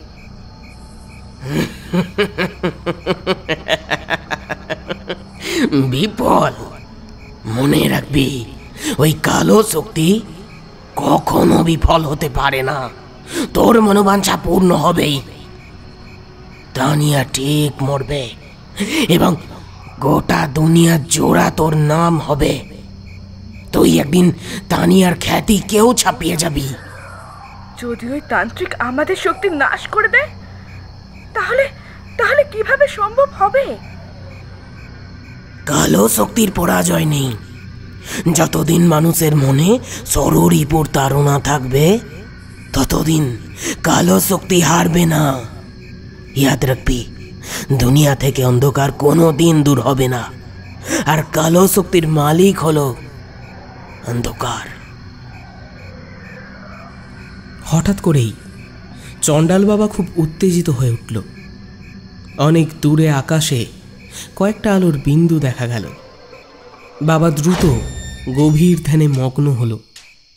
আলোক বিন্দুগুলো হঠাৎ তার মাথার উপর এসে চক্কর দিতে লাগলো। শুভ্রা চেয়ে দেখল 3টে পাখি ওপরে চক্কর দিচ্ছে। তাদের সারা শরীরে দিব্য আলোর ঝলক। তারা পরপর তীরের মতো চণ্ডাল বাবার দিকে ধেয়ে আসতে লাগলো। আর ঠিক তখনই বাবার শরীর থেকে একটা কালো ধোঁয়ার কুণ্ডলী নির্গত হলো। সেই ধোঁয়া বেশ বড় কয়েকটা পাখিতে পরিণত হয়ে ওই 3টে পাখির সঙ্গে লড়াই শুরু করে দিল। দেখতে দেখতে বাবার শরীর থেকে নির্গত ধোঁয়ায় তৈরি পাখিগুলো 3টে পাখিকে পেড়ে ফেলল। তারা মাটিতে পড়ে ছটফট করতে লাগলো। বড় পাখিগুলো ফের ধোঁয়ার কুণ্ডলিতে পরিণত হয়ে গিয়ে ওই 3টে পাখিকে অবরুদ্ধ করে চণ্ডাল বাবার শরীরে প্রবেশ করল। বাবা ভয়ঙ্করভাবে হেসে উঠে বলল, এখনো একটা বাকি আছে। ভবানী ধ্যানের মধ্যেই কেঁপে উঠল। তার কোনো হুঁশ নেই। সে টলতে টলতে মাটিতে পড়ে গেল। এখন তার শরীরে আর একটা আত্মাই অবশিষ্ট আছে, তা হলো জীবাত্মা। কিন্তু জীবাত্মা শরীর থেকে বেরিয়ে গেলে শরীরে আর কোনো প্রাণ থাকে না। বিফল হলে জীবাত্মা হয়তো শরীরে ফিরে আসা সম্ভব হবে না। তবুও ভবানী মরিয়া হয়ে তার শরীর থেকে জীবাত্মাকে নির্গত করার চেষ্টা শুরু করল। আর ঠিক তখনই মিরাজ বাবা তার হাতটা চেপে ধরল। ভবানী বুঝতে পারল মিরাজ বাবা সূক্ষ্ম শরীরে তার কাছে এসেছে। ভবানীকে অভয় মুদ্রা দেখিয়ে মিরাজ বাবা আকাশে ভেসে উঠল। তারপর খুব বড় একটা পাখির রূপ নিয়ে দ্রুত গতিতে উড়ে গেল। চণ্ডাল বাবা হঠাৎ খুব চঞ্চল হয়ে উঠল। সে শুভ্রাকে বলল, শুভ্রা, তাড়াতাড়ি এখান থেকে চলে যা। এখনই অশুভ শক্তির সঙ্গে শুভ শক্তির লড়াই শুরু হবে। তোর এইখানে থাকার কোনো দরকার নেই। চণ্ডাল বাবার কথা শুনে শুভ্রা সেখান থেকে দ্রুত রওনা দিল। কিছুটা এগোনোর পরই সে একটা গাড়ি থামার শব্দ পেল। জঙ্গলটার সামনে একটা বড় রাস্তা আছে। সেইখান থেকেই বোধহয় গাড়ির আওয়াজটা এলো। লতা পাতা পায়ে মারিয়ে শুভ্রা এগিয়ে যেতে লাগলো। হঠাৎ সে একজন মহিলাকে এগিয়ে আসতে দেখল। মহিলার পরনে শাড়িটা দেখেই শুভ্রা চমকে উঠল। আরে, এ তো তানিয়াকে দেওয়া সেই কালো শাড়িটা, যেটা উপহার দিয়ে সে মারণ শক্তির বীজ বপন করেছিল। মহিলা তার মুখোমুখি হয়ে বলল, কিরে, শাড়িটা চিনতে পাচ্ছিস? শুভ্রা আঁতকে উঠল। মহিলার মুখটা তার বড্ড চেনা চেনা লাগছে। হঠাৎ তার মনে পড়ল, আরে, এ তো সেই সূক্ষ্ম দেহধারী অজানা মহিলার মুখ, যে চণ্ডাল বাবা ও তার সূক্ষ্ম শরীরের সাথে মিশে ওই সাধকের সূক্ষ্ম শরীরকে আক্রমণ করেছিল। মহিলাটি ডান হাত বাড়িয়ে শুভ্রাকে একটা হীরের আংটি দেখিয়ে বলল, তোর খুব কালো জাদু করার শখ না? এই শাড়ি আর আংটি দিয়ে তুই আমার মেয়ের জীবন বরবাদ করতে চেয়েছিলিস। এখন তোকে শেষ করে আমি আমার মেয়ের জীবন রক্ষা করব। এই বলে মহিলাটি শুভ্রাকে জাপটে ধরল। তারপর তার চুলের মুঠি ধরে টেনে হিচড়ে খালের দিকে টেনে নিয়ে যেতে লাগলো। শুভ্রা, বাঁচাও, বাঁচাও বলে চিৎকার করতে করতে তার সঙ্গে ধস্তাধস্তি শুরু করলো। হঠাৎ করেই সেই মহিলা শুভ্রাকে জড়িয়ে ধরে খালের জলে ঝাঁপ দিল। চণ্ডাল বাবা হঠাৎ টলে উঠল। তার সমস্ত শক্তি যেন মুহূর্তে নিস্তেজ হয়ে পড়ল। তখনই তার সামনে খুব বড় একটা পাখি এসে উপস্থিত হলো। পাখিটা সহসা তার উপর আক্রমণ শুরু করলো। চণ্ডাল বাবার আর শক্তি নেই তাকে বাধা দেওয়ার। পাখিটা এক নাগাড়ে তাকে আঁচড় ও ঠক্কর দিতে লাগলো।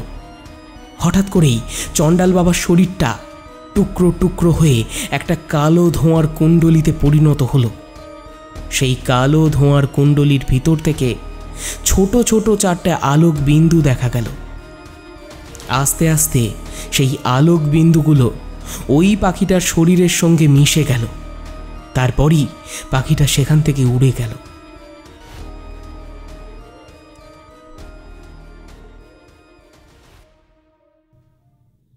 কিসের যেন শব্দে সোনিয়ার ঘুমটা ভেঙে গেল।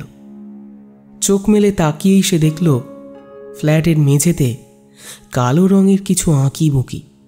তা দেখেই সোনিয়া চিৎকার করে মা মা বলে দৌড়ে কোনো মতে বাইরে বেরিয়ে দেখল অনুরাধা দেবী গাড়ি চালিয়ে বেরিয়ে যাচ্ছেন। সোনিয়া গাড়িটাকে ধরার জন্য দৌড়তে লাগল, কিন্তু কোনো মতেই তার নাগাল পেল না। পাখিটা মিরাজ বাবার সামনে এসে ক্রমশ ছোট হতে হতে একটা আলোক বিন্দুতে পরিণত হলো। তারপর ধীরে ধীরে তার শরীরের সঙ্গে মিশে গেল। তার ক্রিয়া সম্পূর্ণ হতেই টেবিলে থাকা ক্রিস্টাল বল এবং হাড়গোড়গুলো নড়ে চড়ে উঠল। মিরাজ বাবা উঠে পড়ল। আস্তে আস্তে নিচে নেমে সে একটা অটো ধরে ভার্সোভাতে তানিয়ার ফ্ল্যাটের দিকে রওনা দিল। ফ্ল্যাটের সামনে এসেই মিরাজ বাবা দেখল দরজা খোলা। সে ধীর পায়ে ভিতরে ঢুকল। ভিতর থেকে একটা গোঙানির আওয়াজ শুনেই সেদিকে এগিয়ে গেল। দেখল ভবানী মাটিতে প্রায় অচৈতন্য অবস্থায় পড়ে আছে। ধীরে ধীরে কাছে গিয়ে ভবানীর হাতটা ধরল মিরাজ বাবা। সঙ্গে সঙ্গে ভবানীর শরীরটা থরথর করে কেঁপে উঠল। আর ঠিক তারপরই ভবানী চনমনে হয়ে উঠল। সেই সময়ই সোনিয়া দৌড়ে এসে হাঁপাতে হাঁপাতে ভবানীকে বলল, বাবা, মাকে বাঁচান। সোনিয়ার কথা শুনে ভবানী হতবাক হয়ে গেল। সে যেখানে শাড়ি ও আংটিটা মন্ত্রবন্ধন করে রেখেছিল দেখল সেগুলো নেই। ভবানী একটা চাপা আর্তনাদ করে বলে উঠল, সর্বনাশ! শাড়ি আর আংটি গেল কোথায়? ওগুলো মনে হয় মাই পড়েছে। একবার বেডরুমে গিয়ে দেখে আসুন, মা মেঝেতে কেমন আঁকিবুকি কেটেছে। ভবানী দৌড়ে বেডরুমে গিয়ে আঁকিমুকি দেখেই বুঝতে পারল অনুরাধা দেবী কালো তন্ত্রের সাধনা করেছেন। মিরাজ বাবা চিৎকার করে বলে উঠল, मुझे पता था ऐसा ही कुछ हुआ है, नहीं तो वो काली शक्ति इतने जल्दी हार नहीं मान सकती। আপনারা কিছু করুন, আমার মাকে বাঁচান। মানুষের কর্মই তার জীবন নির্ধারিত করে। তানিয়া বোধহয় কর্মজীবনে পুনরায় ফিরে এলো। মিরাজ বাবা আর সোনিয়া অনুরাধা দেবীকে খুঁজতে বেরিয়ে পড়ল। ওদিকে ভবানী তানিয়ার জন্য ফ্ল্যাটে হোমযজ্ঞ করার প্রস্তুতি শুরু করল। ফ্ল্যাটের বাইরে হঠাৎ একটা গাড়ি এসে থামল। গাড়ি থেকে ঝিমলির সঙ্গে একজন স্মার্ট বয়স্ক ভদ্রলোক নেমে এলেন। ডমরু যন্ত্রণায় কাতরাতে কাতরাতে গাড়ি থেকে বেরিয়েই বাঠাকুর বাঠাকুর বলে চিৎকার করে উঠল। তারপর তিনজনে উঠে এলো তানিয়ার ফ্ল্যাটে। ডমরুর গলার শব্দ পেয়ে ভবানী বাইরে বেরিয়ে এলো। ঝিমলি তাকে দেখেই বলল, বাবা, আপনার কথা মতো রাঘবকে নিয়ে এসেছি। তারপর সে বয়স্ক লোকটির দিকে ইশারা করে বলল, ইনি হলেন রাঘবের বাবা প্রদীপ বাবু। প্রথমে এইসব ব্যাপার বিশ্বাসই করছিলেন না উনি, কিন্তু আপনার দেওয়া ওই তাবিজ রাঘবের হাতে বেঁধে দিতেই সে অনেকটা সুস্থ হয়ে ওঠে। তা দেখেই তো ইনি সবটা বিশ্বাস করেন এবং তারপর আমার কথা মতোই তো রাঘবকে এখানে আনার ব্যাপারে সম্মত হন। ভবানী লোকটার দিকে একটু আর চোখে তাকিয়ে ডমরুকে বলল, বাবা, তোর লাগেনি তো? তা একটু লেগেছে বাবা ঠাকুর। বাবা, একটু সাবধানে কাজ করবি তো? সেই মুহূর্তে কুকুরটা না এলে তোর কি অবস্থা হতো বল দেখি। এসব আপনি জানলেন কি করে? এসব আপনি জানলেন কি করে? ডমরু আর ঝিমলি একসাথে প্রশ্ন করল। ভবানী তাদের কথা শুনে মুচকি মুচকি হাসতে লাগল। প্রদীপবাবু ভবানীর পায়ে পড়ে বললেন, বাবা, আমার একমাত্র ছেলেটাকে আপনি বাঁচান বাবা, আপনিই পারবেন বাবা, আমার একমাত্র ছেলেকে আপনি বাঁচান। ভবানী তাকে আশ্বস্ত করে বলল, চিন্তা করবেন না, আপনার ছেলে ঠিক সুস্থ হয়ে উঠবে। তার সুস্থ হওয়ার সমস্ত উপাচার আমি তৈরি করে রেখেছি। তাড়াতাড়ি ওকে ভিতরে নিয়ে আসুন। জলদ গম্ভীর কণ্ঠে মন্ত্রোচ্চারণ করতে করতে ভবানী গনগনে আগুনে এক এক করে ভোজ্য দ্রব্যের আহুতি দিতে লাগল। একটু একটু করে ফ্ল্যাটের ভিতরে শুভ শক্তির তরঙ্গ ছড়িয়ে পড়ল। ভবানী তানিয়ার বাম হাত এবং রাঘবের ডান হাতকে একত্রিত করে মন্ত্রপুত লাল সুতোয় বেঁধে দিল। ধীরে ধীরে দুজনের শরীরে সুষুম্না নাড়ি উজ্জীবিত হয়ে উঠল। তানিয়া চোখ মেলে তাকিয়ে বিছানায় উঠে বসল। রাঘব, তানিয়া, তানিয়া, তানিয়া, তানিয়া, বলে চিৎকার করে তাকে জড়িয়ে ধরল। তারা আবার পরিপূর্ণতার শক্তি ফিরে পেল। জলের তোরে ভেসে আসা শুভ্রা একটা পাথরের খাঁজে আটকে গেল। জলের নিচের নুড়ি পাথরে ঘষা লেগে তার শরীর বেশ ক্ষতবিক্ষত হয়েছে। তার তখনও অল্প অল্প জ্ঞান আছে। হঠাৎ তাকে কেউ শুভ্রা, শুভ্রা বলে ডাকল।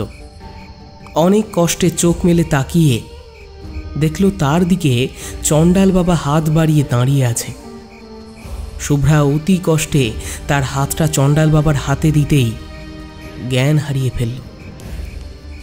হঠাৎ একটা আগাছার ঝোপে দপ করে আগুন জ্বলে উঠল। ঝোপের ভিতরে জ্বলতে থাকা শুভ্রার ভ্যানিটি ব্যাগ ভেদ করে সেই কালো পুতুলটার জ্বলন্ত অবয়ব দেখা যেতে লাগল। শুভ্রার ভ্যানিটি ব্যাগের মধ্যেই ছিল পুতুলটা। তানিয়া এবং রাঘবের মিলনে শুভ্রার মারণ শক্তির আগুনে পুড়ে বিনষ্ট হয়ে গেল। হয়তো শুভ্রার ব্যাগটা ধস্তাধস্তির সময় ওই আগাছার ঝোপে ছিটকে পড়েছিল। জ্ঞান ফিরতেই শুভ্রা দেখল চণ্ডাল বাবা তার সামনে দাঁড়িয়ে আছে। সে আস্তে আস্তে উঠে দাঁড়ালো, কিন্তু আশ্চর্য, তার শরীরে যেন কোনো যন্ত্রণাই নেই। সে চণ্ডাল বাবাকে প্রশ্ন করল, এইসব কি বাবা? আমি তো কিছুই বুঝতে পারছি না। কে বুঝতে পারছিস না? আমার সাথে এরকম কেন হলো বাবা? আমরা তো নিবিষ্ট মনেই সাধনা করেছি, তবু হেরে যাওয়ার কারণ কি? চণ্ডাল বাবা হা হা করে অট্টহাসি হেসে বলে উঠল, আমরা নয়, বল আমি। হয়তো তুই হেরেছিস, কিন্তু তা সাময়িক। ইয়াদ রাখবি, দুনিয়াতে যতই আলোর প্রকাশ থাকুক না কেন, তবুও অন্ধকারকে অস্বীকার করা যায় না, কারণ অন্ধকারের জন্যই আলোর সৃষ্টি। আলো সাময়িকভাবে অন্ধকারকে মুছে দিতে পারে, কিন্তু চিরন্তনভাবে মুছে দিতে কোনো দিনই পারে না। মানুষের মনের অন্ধকারে থাকা ষড়রিপুর প্রভাব এই দুনিয়াতে যতদিন থাকবে ততদিন কালো অন্ধকার শক্তির জয় অনিবার্য হবে। কিন্তু আমি তো প্রথম থেকে হেরে এসেছি, আর এখন হারলাম। শুভ্রার কথায় চণ্ডাল বাবা আবার হেসে উঠে বলল,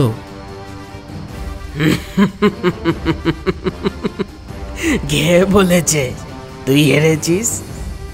শোন, তানিয়ার মা কালো সাধনা আগে থেকেই করত। তার সাধনার শক্তি তানিয়াকে ওপরে উঠতে সাহায্য করেছে, কিন্তু পরে ওই শক্তি বুমেরাং হয়ে তানিয়ার বিপক্ষে গিয়ে আমাদের সাথে মিশে তারই ক্ষতি করেছে। আর সেটা বুঝতে পেরে তার মা তাকে বাঁচাতে ওই সাধকের কাছে গিয়েছিল, কারণ সে বুঝে নিয়েছিল ওই মরণ শক্তির আত্মা শিকারকে নিয়েই ফিরবে। তাই যখন তোর বপন করা মারণ শক্তির বীজের কথা সে জানতে পারল, তখন সে ওই শাড়ি এবং আংটি নিজের দেহে ধারণ করে মারণ শক্তিকে আহ্বান জানালো। সে সাধনা করেই তোর সব কথা জানতে পেরেছিল। তারপর সিধা তোর কাছে এসে তোকে আক্রমণ করেছে। তারপর তোকে নিয়ে সে নিজে জলে ঝাঁপ দিয়ে নিজের মৃত্যু নিশ্চিত করেছে। আর তার মৃত্যুর সাথে সাথে তানিয়ার ওপর থেকে ওই কালো শক্তির প্রভাব সরে গেছে। তাহলে তানিয়া এসব কিছুই করেনি, তার মাই এসব করেছে? অবশ্যই, তোর লক্ষ্য ভুল ছিল, তাই তো তুই সাধনায় অসফল হয়েছিস। সবই তো বুঝলাম, কিন্তু আমার মনে একটা প্রশ্ন আছে। বল, কি প্রশ্ন? তানিয়ার মা শুধু আমাকে চিনলো কিভাবে? আপনিও তো তার মেয়ের ক্ষতি করেছেন।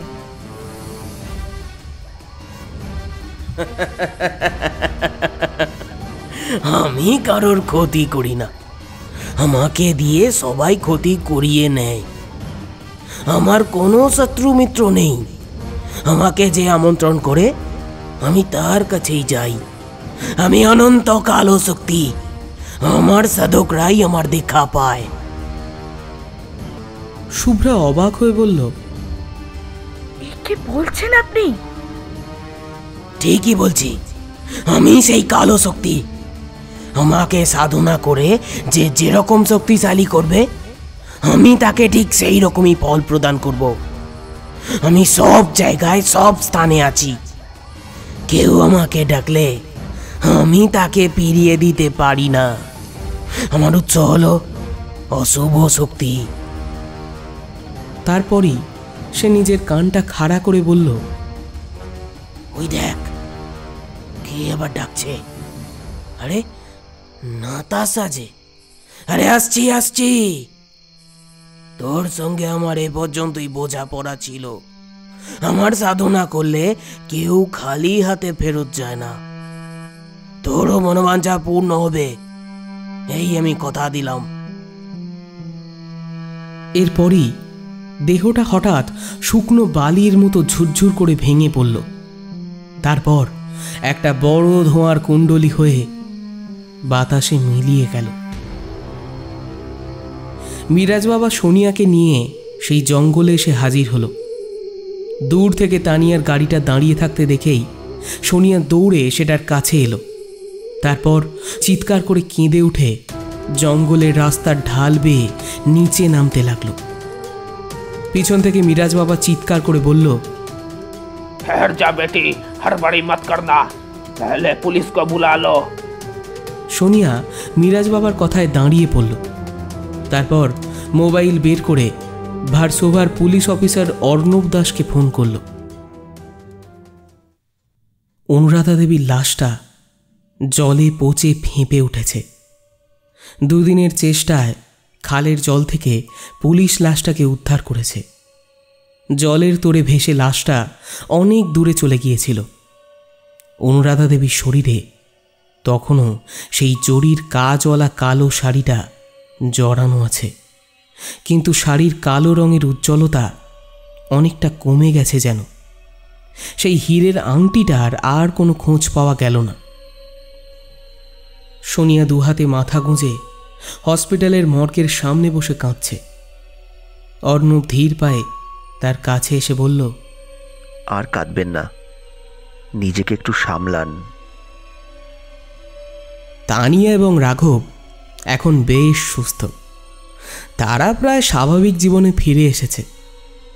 তবে তানিয়া এখনও শুটিংয়ের কাজ শুরু করেনি, খুব জলদি শুরু করবে। ঝিমলি তার প্যারানর্মাল রিসার্চের কাজে এখন খুব ব্যস্ত। সোনিয়া ব্যস্ত কলকাতার অফিসের কাজে। একটু ফাঁক পেলেই সে মোবাইলে অর্ণবের সঙ্গে প্রেমালাপ জুড়ে দেয় অবশ্য। মিরাজ বাবা তার সাধনার কাজে ব্যস্ত। ভবানী এবং ডমরু নিজেদের ডেরায় ফিরে গিয়েছে। ডমরুর মনে উড়োজাহাজ চড়ার স্মৃতি এখনো জল জল করছে। কিন্তু গল্প এখানেই থেমে থাকলো না। শুভ্রা একটা ইন্টারন্যাশনাল প্রজেক্টের সুযোগ পেল। কিছুদিনের মধ্যেই তার নাম সারা পৃথিবীতে ছড়িয়ে পড়ল, কিন্তু একটু অন্যভাবে। সে এখন একজন বিখ্যাত পর্ন স্টার। সকালবেলায় খবরের কাগজটা হাতে নিয়ে ডমরু হন্তদন্ত হয়ে দৌড়ে এসে ভবানীকে বা ঠাকুর বলে চিৎকার করে ডাকতে লাগলো। ভিতরে আয় ডমরু। ভবানী হাঁক দিয়ে তাকে কুঁড়ের ভেতরে ডাকল। ডমরু দৌড়ে তার কাছে গিয়ে বলল, বা ঠাকুর, খবরটা শুনেছেন? ভবানী তার দিকে একটু অবাক দৃষ্টিতে তাকিয়ে রইল। কি? ডমরু খবরের কাগজটা তাকে দেখিয়ে বলল, এই দেখুন কাগজে কি লিখেছে। গতকাল রাতে গাড়ি দুর্ঘটনায় ফিল্ম স্টার তানিয়া এবং তার বয়ফ্রেন্ড রাঘবের মৃত্যু। ভবানী চোখ দুটো বন্ধ করে মৃদু স্বরে বলল, পৃথিবীতে ওদের কর্ম এই পর্যন্তই নির্দিষ্ট ছিল। শুভ্রা এখন হাড়ে হাড়ে টের পাচ্ছে কালো শক্তি সাধনার ফল। কালো শক্তি কাউকে ছাড়ে না। চণ্ডাল বাবার কথা মতো তার জীবনে সবই মিলে গিয়েছে, কিন্তু একটু অন্যভাবে। পর্ন দুনিয়ার নোংরা পাঁকে সে ডুবে গিয়েছে। মানসিকভাবে সে বিপর্যস্ত হয়ে পড়েছে। তার আর বাঁচার ইচ্ছে নেই। একদিন হয়তো সে সুইসাইড করে নেবে।